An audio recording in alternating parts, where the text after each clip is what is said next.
kulanti wacan oo wanaagsan daawada meel kasta aad joogto ku soo dhawow qaybtii afraad sheekada xaaskeyga Jinbay ka ahaatay waxaana turjumaada sheekadan qalinka u qaatay saaxiibkeen Xasan Anteena waxa inoo mareysay qaybta saddexaad markii ay amal iga tagtay ayaan aniga istuuray oo aan seexday waliba hurdo dheer oo macaan galay waxaan ka soo kacay xilliga markuu duhurkii ahaa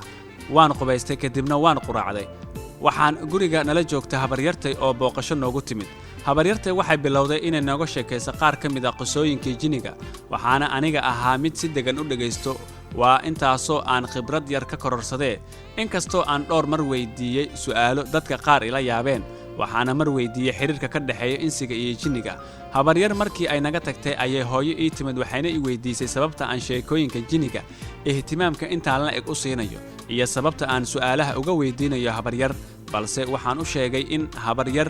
sheekada u camirayay wax kalena aysan jirin habeenkii fiidkii annagoo bannaanka isaga caweynayna ayaan dareemay in xabiibteeda amal ii yeerayso weliba qolkayga igu sugayso waxaan u soo degdegay dhankii qolkii aniga oo aragtideeda aad ugu xiisay sidoo kalena rajaynayo in dareenkayga uu run ii sheego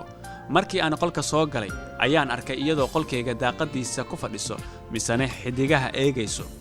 timaheeda madow labiskeeda quruxda badan dayaxa iyo xidigaha daaqada ka muuqdo markaad isku fiiriso quruxda sawirkaasi waa mid uusan xitaa farshaxaniistaha ugu fiican caalamka samayn karin quruxda meesha ka muuqato darteed weli waxaan taaganahay iridda aniga oo goobna u dhaqaaqin waxaan bilaabay inaan daawado muuqaalkaasi quruxda badan bilicda iyo soo jiidashadana leh waxaana jeclaan lahaa inaan inta u tago garabka ka qabto kadibna habsiiyo misna laabteeda u geliyo nafteedana qaato si aan u dareemo garaaca wadnaheeda balse geesinimada aan sidaasi ku samayn lahaa waa iga soo dhici weysay aniga oo halkii taagan welina eegaya ayay iyada oo aan soo fiirin igu tiri albaabka xidh agteedana imow xasanow albaabkii ayaan hoosta ka xidhay waxaana soo aaday dhankeeda anigoo weliba u soo dhowaaday gacanteyda ayaan kor u qaaday si aan timaheeda quruxda badan ugu salaaxo una dhex geliyo balse waan awoodi waayey ciil badana markaas ayay dhankeygii soo eegtay iyada oo weliba indhaheeda si degan oo qabow igu soo fiirisay sidii inay igu dhiirigelinayso inaan gacanteeda celinin oo aan dhabanadeeda ku qabto timaheedana ku salaaxo laabtana ku qabto markaas ayuu garaaca wadnaheygii zaa'id noqday waxaan dib u soo gurtay 2 tallaabo amal ayaa markaas igu tiri waxaad u muuqataa qof xaalkiisii soo hagaagayo soona caafimaadaya xasanow waxaan ugu jawaabay intaan adiga ku arkayo kuuna jeedo xaalkayga si wanaagsan ayuu ahaan doonaa waxay ugu tiri laakiin maalmo ka hor xaalkaaga ma hagaagsaneen markaas ayaan ugu jawaabay shalay iyo daraad meel naga soo dhig aan ka hadalno waqti xaadirkan la joogo si aan ugu noolaado sidii la rabay amal ayaa markaasi iigu jawaabtay mustaqbalka daqiiqad walba wuxuu isku bedelayaa wax hore u tagay qofna mustaqbal ma yeesho hadduusan wixii tagay cashar ka baran inaad wixii tagtay ka carartaana micnaheedu ma ahan inaad mustaqbalka u ordayso waxaan ugu jawaabay caawa waxaan rabaa inaan caqligayga fasax gaaban siiyo si uusan uga fikirin qofaan adiga ahayn markaas ayay igu tiri ma amaltii hore ayaad ka fikiraysaa mise amalta mustaqbalka waxaan ugu jawaabay adiga ayaa ii ah jacayl iyo ibtiin adiga ayaana ii ah rajo iyo mustaqbal iyo nolol adiga ayaa wax walba ii ah xabiibti markaas ayay igu tiri markii aan kaa tago waxaan isku bedeli doonaa wax tagay haddaba ma waxaad ka fikiraysaa wax tagay waxaan ugu jawaabay adiga ayaa ah xaadirkan la joogo mustaqbalkana kama hormari karo waqtiga markaas ayay igu tiri ka waran haddaanan mustaqbalkaaga qayb ka ahayn waxaan ugu jawaabay amal bliis naga dhaaf sheekadaas inaan hadda ka fakaro maba rabo markaas ayay igu jawaabtay ma aragtaa hadda sida aad mustaqbalkana uga cararayso haddii aad ka cararayso wixii tagay maadaama uusan ku jirin waxaad rabtay mustaqbalkana sidoo kale ka cararaysa xaggeed u cararaysaa xasanow markaas ayaan si degan ugu jawaabay dhanka farxadda ayaan u cararayaa xabiibti ilbiriqsyada macaan ee aan adiga kula qaadanaya ayaa farxad oo dhan ii ah mana doonayo inaan wakhtigaasi macaan iska dhumiyo isaga dhumiyo ka fakiridda wax farxaddaasi iga qaadayo markaas ayay igu jawaabtay xasanow aniga waxaan ka cabsanayaa waa beri waayo ma garanayo haddii aan kula joogi doono iyo haddii kale mana doonayo inaan sabab u noqdo dhibkaaga markaas ayaan weydiiyey amal maxaa maskaxdaada ka guuxaya ii sheeg hadalkana maxaad iigu sii gogol xaaraysaa waxay igu jawaabtay aniga waxna uma sii gogol xaarayo balse mar kastoo aan kugu fakaro waxaan dareemayaa inay muhiim tahay noona roon tahay in xiriirkeena halkan ku ekaado inta naxay ayaan la soo booday waan ku jeclahay amal cishqigayga ayaa tahay mana doonayo inaan la'aantaan noolaado waxay igu jawaabtay aniga xitaa waan ku jeclahay xasanow yaa allah maxaa ka qurux badan markaad tiri waan ku jeclahay gaar ahaan markaad ku dhawaaqaysay waan ku baryayaa mar kale iigu soo celi waaba u dhammaan lahayd nolosheeda aan filaa markaas inta ay qosasho igu tiri laakiin xasanow ma doonayo in noloshaada u dhammaato haa aniga waan ku jeclahay taasina waa xaqiiqo balse arrinkaasi waaqici jira waxba kama beddeli karto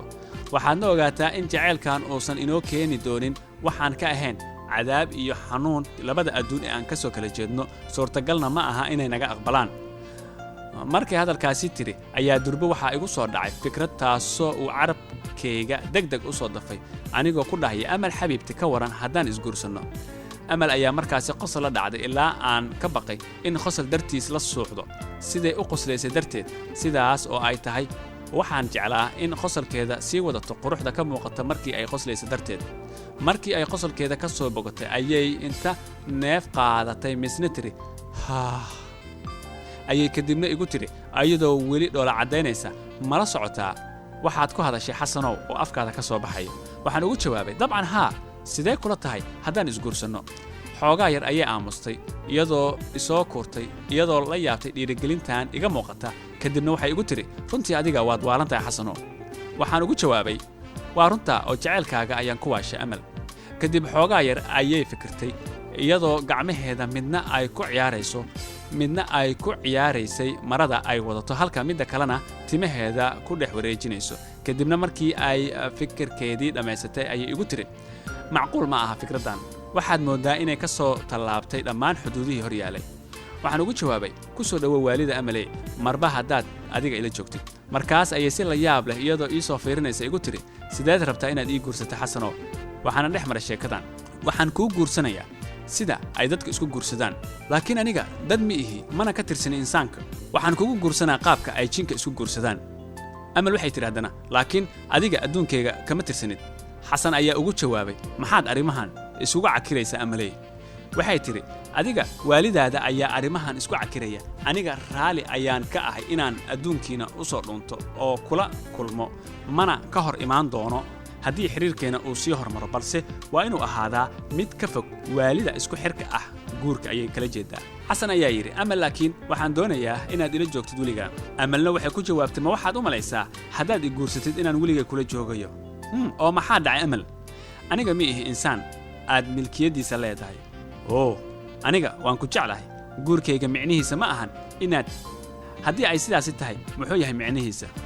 runtii ma aqaano ereyo munaasab ah oo aan ku sifeeyo dareemahayga ee adiga keliya guurkayga ogolow ayuu yidhi xasan anna waxaan diyaar u noqonayaa inaan ku siiyo ilbaqsi kasta oo nolosheeda ka mid ah amal ayaa tidhi sidee doonaysa in guurkii uu u dhaco oo ay suurtagal ku tahay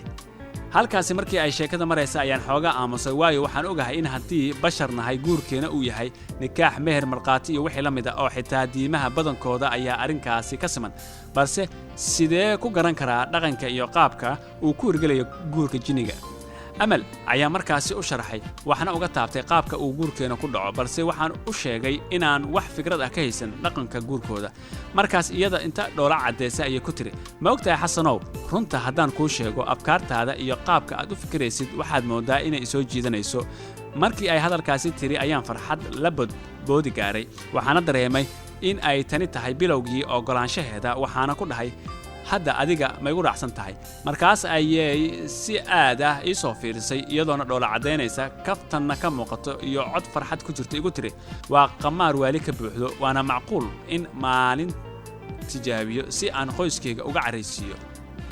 markaas ayaan ku yidhi biliis afkaada u ogolow inay ka soo baxaan xarfahan